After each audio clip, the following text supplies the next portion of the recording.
Desde la antigüedad, el comercio unió pueblos y continentes, y no solo mediante mercancías en rutas marítimas y caravanas. Gracias a ellos, se intercambiaban experiencias, ideas y tecnologías entre países y culturas. Desde los inicios de la civilización apareció el gremio de comerciantes, personas dedicadas al comercio. Si hablamos de la época de la antigüedad, el auge de las relaciones comerciales se dio durante los tiempos del Imperio Romano. Tras la caída, en Europa iniciaron tiempos oscuros que afectaron el comercio. El comercio en la Edad Media era una tarea difícil y a menudo peligrosa. Sin embargo, los comerciantes no se desanimaron y para el siglo XV se habían convertido en figuras principales, portadores de nuevas relaciones que, al final, socavaron las bases tradicionales del feudalismo. En este episodio veremos cómo vivían los comerciantes en la Edad Media, qué y con quién comerciaban y cómo su papel social cambiaba con los siglos. Conocerán sobre las poderosas alianzas de comerciantes, así como sobre las ciudades comerciales libres que desempeñaron un papel fundamental en la historia del Viejo Mundo. Además, les contaremos sobre los banqueros medievales y la historia de la banca. Soy Semión y doy inicio a la sección ¿Cómo vivían? Adelante, editor.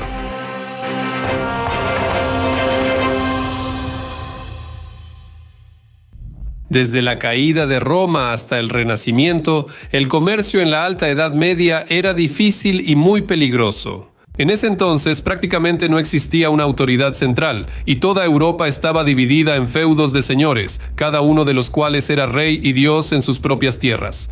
Al cruzar tierras de cada señor feudal, el comerciante pagaba impuestos. En el río Loira, Francia, podía pagarse hasta 74 veces, y cuando el comerciante finalmente llegaba al lugar de venta, a menudo resultaba que había gastado mucho más dinero en impuestos que en la compra de la propia mercancía. Se cobraba por usar puentes y transbordadores, y los caminos eran de pésima calidad. Si la carreta se rompía y la mercancía caía, pasaba a ser del señor de esas tierras. De ahí el dicho, lo que cae de la carreta se pierde. Además, los viajes no eran seguros, los caminos estaban llenos de bandidos, a menudo los mismos señores feudales.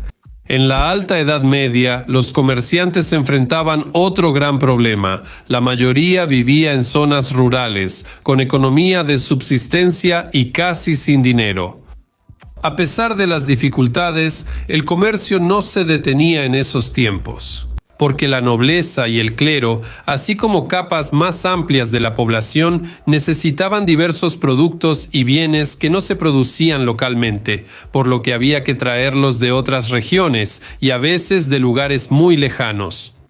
No solo eran artículos de lujo o rarezas extranjeras, también productos cotidianos que comerciantes transportaban por agua y tierra.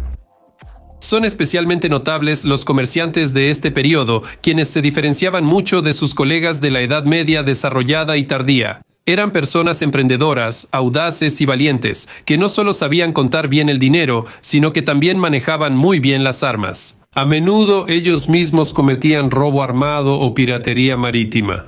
En la Edad Media desarrollada, la economía natural fue sustituida por relaciones de mercancía y dinero. Crecieron las artesanías, las ciudades y mejoraron los caminos. En una palabra, la vida mejoraba y junto con ella ganaba impulso y energía. En el siglo XI surgen los primeros gremios de comerciantes en las ciudades, protegiendo intereses y privilegios de la clase mercantil. Generalmente participaban comerciantes de la misma ciudad o que comerciaban con un tipo específico de mercancía. Los gremios cobraban cuotas de membresía para cubrir necesidades comunes, como contratar protección armada para caravanas o construir fortificaciones en la ciudad. Los miembros de las asociaciones obedecían reglas comunes y por violarlas recibían castigos. Estas reglas se referían a la compra y venta de mercancías, los márgenes de ganancia y la competencia entre comerciantes. Engañar a colegas era muy condenado. Aumentar mucho el precio de un producto era inaceptable, salvo razones de peso. Inicialmente, los gremios eran pequeñas asociaciones, pero pronto su poder creció y los comerciantes independientes ya no pudieron competir con ellos. Los grandes señores feudales, los reyes e incluso la propia iglesia tenían que tomar en cuenta las uniones de comerciantes. El siglo XIII y la primera mitad del XIV fueron el auge del comercio. En varias ciudades europeas, la élite mercantil con grandes riquezas tenía gran influencia en su administración. Aunque eran una minoría urbana, comerciantes y empresarios concentraban el poder, dominaban los consejos municipales, imponían políticas fiscales a su favor y controlaban tribunales y leyes locales. Algunos comerciantes medievales llegaron aún más lejos. El banquero Jacques Coeur, considerado el primer magnate financiero de Europa, fue tesorero y ministro del rey francés Carlos VII.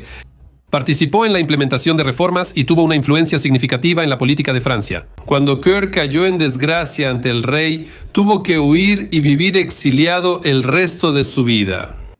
La sed de ganancias y el espíritu aventurero impulsaban a los comerciantes no solo al torbellino de intrigas palaciegas, sino también a emprender largos y arriesgados viajes. Aquí basta con recordar al famoso Marco Polo. En 1291 los hermanos genoveses, los Vivaldi, decidieron emprender un viaje que, según un contemporáneo, nadie antes se había atrevido a realizar: rodear África y llegar a las riquezas de la India. El destino de la expedición es incierto, pues nadie volvió a ver sus barcos. Hay muchos ejemplos como este. Gracias a los comerciantes, los europeos conocieron la seda, porcelana, papel y quizá la pólvora, inventos de Oriente. No debemos idealizar a los comerciantes medievales, pues fácilmente podían volverse corsarios. Una historia similar cuenta el Decamerón, cuando un comerciante, tras ser asaltado, él mismo se dedica a la piratería y regresa a casa enriquecido. En la Alta Edad Media solo los clérigos sabían leer, pero desde el siglo XIII esto empezó a cambiar rápido. La actividad comercial requería que la persona tuviera una preparación seria, incluyendo recibir educación. Un comerciante analfabeto difícilmente podía desenvolverse con éxito en las ciudades, y esto no solo en las grandes, sino también en las relativamente pequeñas. Surgieron escuelas laicas para que hijos de comerciantes aprendieran lectura, escritura y aritmética. En las escuelas eclesiásticas se estudiaba teología, mientras que los futuros comerciantes aprendían conocimientos prácticos. Se enfocaba en matemáticas e idiomas extranjeros. Los hijos de empresarios asistían felices a las universidades locales y recibían becas especiales. En la Baja Edad Media, los ricos comerciantes comienzan a tener libros antes exclusivos del clero. También muchos comerciantes de esa época registraban ingresos, gastos y datos sobre sucesos en ciudades y países lejanos, además de costumbres de distintos pueblos. Comerciantes de la Baja Edad Media mantenían amplia correspondencia. Se conservan cientos de miles de cartas comerciales de esa época. Las rutas comerciales y las ferias, así como grandes lotes de mercancías, se transportaban en la Edad Media principalmente por vías acuáticas. Los comerciantes preferían las rutas fluviales y marítimas, ya que eran más baratas y seguras. El comercio más intenso ocurría en el mar Mediterráneo, que conectaba Europa con Oriente y África, permitiendo a los europeos recibir productos exóticos como seda, incienso, alfombras y especias. Los bizantinos lideraron el comercio entre Europa y Oriente. Comerciantes italianos, franceses, árabes y de Rus llegaban a Constantinopla con sus productos. En el siglo XIII inicia el declive de Bizancio y el comercio mediterráneo pasa a los comerciantes de Venecia y Génova. La segunda ruta comercial europea cruzaba los mares del norte y Báltico, uniendo Inglaterra, Francia, norte de Alemania, Flandes, Escandinavia, Polonia, países bálticos y Rus. Por esta ruta se llevaban productos artesanales de Europa occidental al este y de regreso trigo, madera, lino, pieles y esclavos.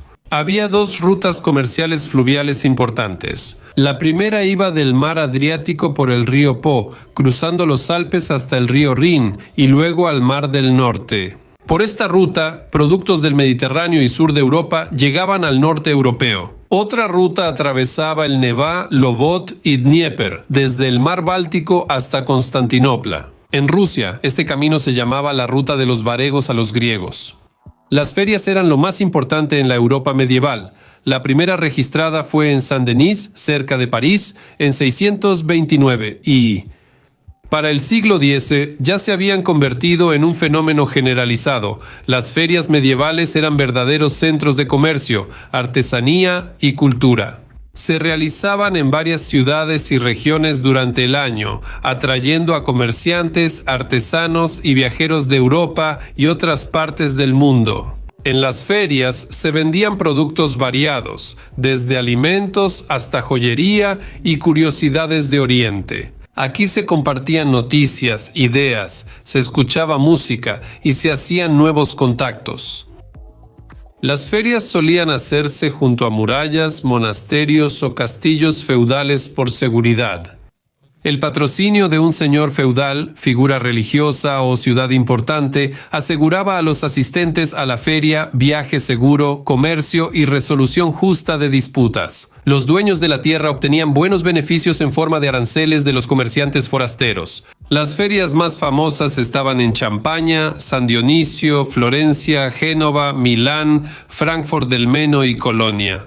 Además de las ferias, los mercados eran muy populares en la Edad Media. Los señores los organizaban para cobrar aranceles. Muchos de estos mercados se volvieron grandes centros comerciales, como los de Rouen, Toulouse y Reims. Según testimonios de la época, la galería comercial en París parecía un bazar oriental. Se vendían telas, alimentos, ropa, artículos de hierro, productos exóticos y especias. Las relaciones entre la sociedad y la iglesia. La sociedad medieval se dividía en tres grandes grupos: los feudales y la caballería, los que luchan, el clero, los que rezan, y los campesinos, los que trabajan la tierra. Como se nota, en este esquema no había lugar para los comerciantes, porque la actitud hacia la gente dedicada al comercio en aquellos tiempos era, por decirlo suavemente, ambigua. La utilidad de los comerciantes para la sociedad era clara, incluso reconocida por la Iglesia, la autoridad moral de esa época. Sin embargo, el comercio era visto como una ocupación muy dudosa y sospechosa, pues ofrecía muchas oportunidades para el engaño y la ganancia injusta. Por eso, los sacerdotes recordaban con gusto las palabras de Johann Zlatoust: el oficio del comerciante no es agradable a Dios. El comercio tiene algo vergonzoso, señalaba Foma Akvinsky, aunque era plenamente consciente de su necesidad. El prestigio social de los comerciantes era bajo, pues su honestidad y rectitud generaban dudas. En las listas de oficios que la Iglesia consideraba deshonrosos e impuros, el comercio aparecía constantemente. Peor aún era la actitud de la nobleza y caballería hacia los comerciantes, pues en la sociedad feudal se valoraba más la nobleza de origen y la valentía. El comerciante, incluso si era rico, provocaba el desprecio de los nobles, ya que estaba lejos de los ideales caballerescos a los ojos de los caballeros y las damas. Era un hombre común, un canalla que obtuvo su riqueza de forma deshonesta. Además, muchos feudales pobres lo envidiaban porque siempre necesitaban dinero. Cabe señalar que la actitud negativa hacia los comerciantes a menudo estaba justificada. Muchos representantes de la clase mercante no elegían los medios para aumentar sus ingresos, explotaban sin piedad a sus sirvientes y trabajadores y no dudaban en recurrir al fraude y al engaño descarado. Los comerciantes europeos no obtenían grandes ganancias de la trata de esclavos cristianos, pero el famoso Petrarca se quejaba de la enorme cantidad de esclavos que llenaban las calles de Venecia. En la Edad Media, los comerciantes no eran muy apreciados, pero el verdadero odio popular era hacia los usureros, quienes prestaban dinero con intereses. Este negocio era manejado sobre todo por judíos y banqueros italianos, llamados lombardos. La Iglesia veía la usura como un pecado gravísimo que condenaba el alma al infierno. Los sacerdotes se negaban a enterrar a los usureros en tierra sagrada y los maldecían en sus sermones. Según la Iglesia, el infierno de fuego amenazaba no solo a los propios usureros, sino incluso a sus hijos, si éstos aceptaban usar el dinero mal habido de sus padres. La postura de la Iglesia contra los usureros era ampliamente apoyada por la gente común. En los siglos XIII y XIV, una ola de pogromos contra lombardos y judíos recorrió Europa, muchos de los cuales terminaban en terribles masacres, persecuciones y expulsiones. A finales del siglo XII y principios del XII-XIII, las ciudades europeas se volvieron poderosos centros económicos donde llegaban mercancías, dinero, así como nuevos artesanos y comerciantes. En ese momento, muchas ciudades ya eran independientes de los feudales y tenían autogobierno. El poder era elegido por los ciudadanos por un tiempo limitado, convirtiéndose en repúblicas. Las ciudades más ricas e influyentes entre ellas eran las alemanas Hamburgo, Lübeck, Bremen, Nuremberg, así como las italianas Pisa, Florencia, Bolonia, Venecia y Génova. Pronto, los comerciantes y gremios lograron la mayor influencia en las ciudades independientes, pues tenían los mayores recursos financieros. Con el tiempo, algunas ciudades-estados se convirtieron en poderosos estados independientes y su autoridad se extendía sobre grandes territorios fuera de la ciudad.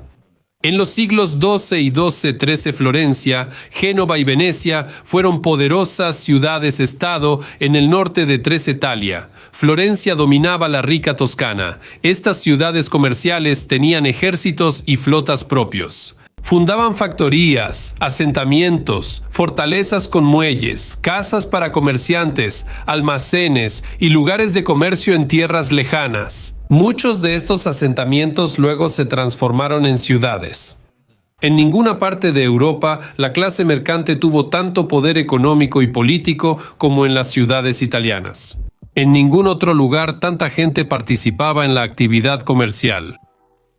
Un viajero que visitó Venecia antes de la peste llegó a esta conclusión. Aquí toda la ciudad son comerciantes. El rápido auge de las ciudades italianas se debió a la exitosa combinación de varios factores: la ventajosa ubicación geográfica de Italia, su excelente clima, la presencia de tradiciones romanas en el ámbito comercial y de relaciones monetarias, la apertura y dinamismo de la sociedad, así como la presencia de la corte papal como centro político de toda Europa.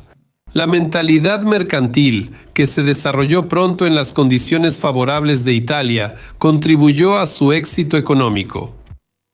Un hito importante en el desarrollo del comercio en el norte de Europa fue la creación en el siglo XIII de la Liga Hanseática, una unión de ciudades comerciales encabezada por Lübeck, en Alemania. A inicios del siglo XV, esta unión ya integraba más de 100 ciudades, incluyendo Riga, Tallinn, Novgorod y Pskov.